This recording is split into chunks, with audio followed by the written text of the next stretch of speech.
A bit of cultural news for you. It is the second shortest novel to win and the first one set in space.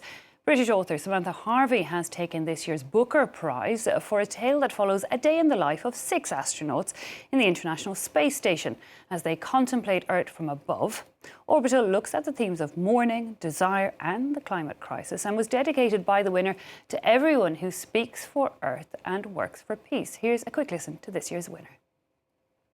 I read what I'd written and I thought, this has something that the other things I'm working on don't have. It has a kind of electricity, a sort of energy and a sense of reality to me and a sense of sincerity. So I thought, okay, I'm gonna try it.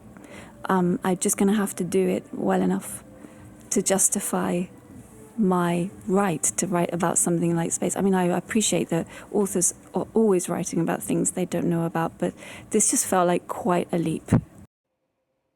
The winner of this year's Booker Prize speaking there. Well, the winner takes a £50,000 British pound prize and, of course, gains substantial attention. To tell us more about the prize, we can speak now to author and previous judge of the Booker Prize, Mary-Jeanne Chan. Thanks so much for your time and joining us here on France 24.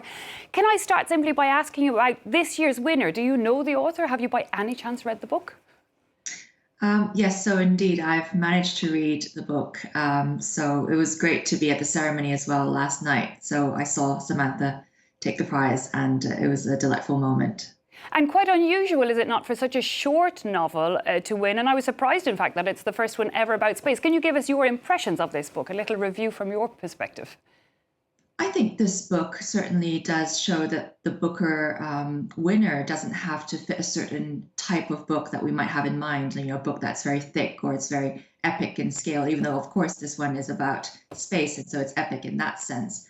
But I think, what really drew me into the book was the writing itself. It's a shimmering, almost austere kind of writing, but it's incredibly beautiful. And I think a lot of people who pick this book up will be moved and transformed by the reading of this.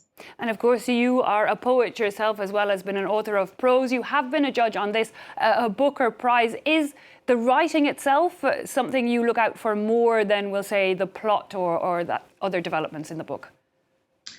I'd say the thing about having a panel of 5 judges is that we perhaps are more drawn to different aspects of each novel. And certainly as a poet myself, I would, draw my fellow judges' attention to things like sentence structure and paragraphs and punctuation even. And that certainly was true for last year's winner, Paul Lynch's Prophet Song, which didn't have any paragraphs, in fact. So I think, this book, as a poet, I was very pleased to see a lot of musicality, a lot of alliteration. And so those are things that pique my interest. But certainly plot can be very important, but it's certainly not the only thing to look out for. Give me an idea of how you come together as 5 judges. As you say, reading a novel, I mean, it's really quite subjective what we like and the books we enjoy. We can even recommend things to friends we think are on the same page as us, and we can have very different reactions. How do you actually debate and come to this consensus? So with the Booker, I think it's quite unique amongst a lot of prizes, and that is that we have monthly judges' meetings because we're reading about 30 books a month. And so that is almost a book a day. And I think the exciting thing is every month you have to sit for hours online or in person, persuading your fellow judges to give a book that you love a chance to go through into the long list. And so we really have to sort of fight for each and every book. And often we're persuaded. There are books that we might have thought we'd put aside, and actually we'd pick the book up again and read it with a sort of fresh insight from other people's comments. So it really is a constant process of discussion and debate and ultimately compromise because, we have to choose one winner in the end. And as you can see, every year, all the shortlisted books are worthy of being a winning book. So sometimes even going back and rereading a book, but already at a pace of a book a day, it sounds very interesting on one hand, having those debates, but quite hellish on another way. Is there any pleasure in reading that much every day? I mean, do you get time to sit back and reflect on whether or not you actually like the book?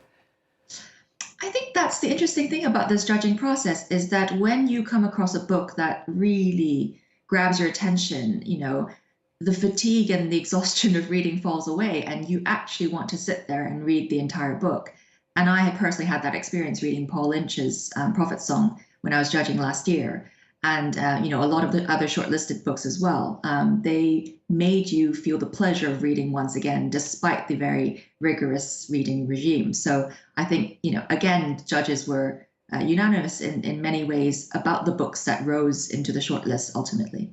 I guess in another way, it's like exercise. The more we do, the more we feel like doing, perhaps. But how important is this prize? It's 50,000 British pounds, but it's much more than that, really, isn't it? It's the exposure that authors get.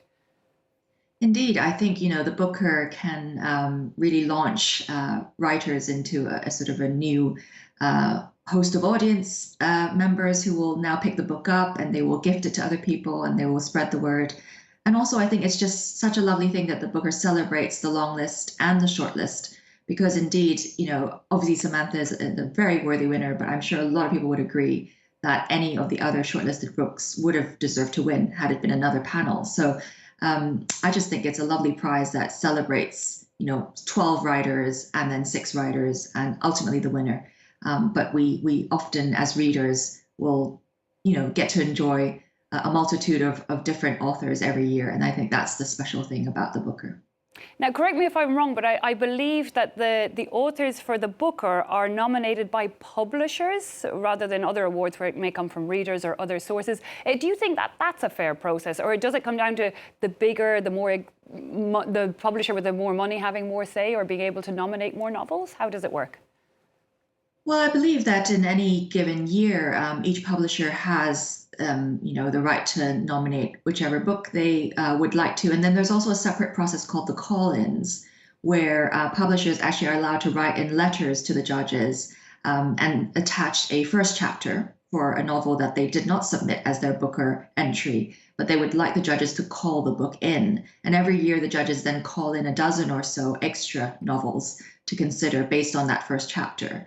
And indeed, I believe, many of the call-ins have since then made the long or short list and ultimately even won, although we are not allowed to disclose which those books are. So I do think, this is a process where it's meant to sort of not overwhelm the judges in terms of having, too many books to read, even though we already do have a lot to read. But at the same time, be as fair as possible to, books that might not immediately be considered as the Booker entry, so to speak, but then also they get another chance during the call-in stage to be considered by the judges. Okay, we'll have to leave it there, but Mary Jean-Jean, thanks so much for joining us here on France 24 as that 2024 winner of the Booker Prize was announced.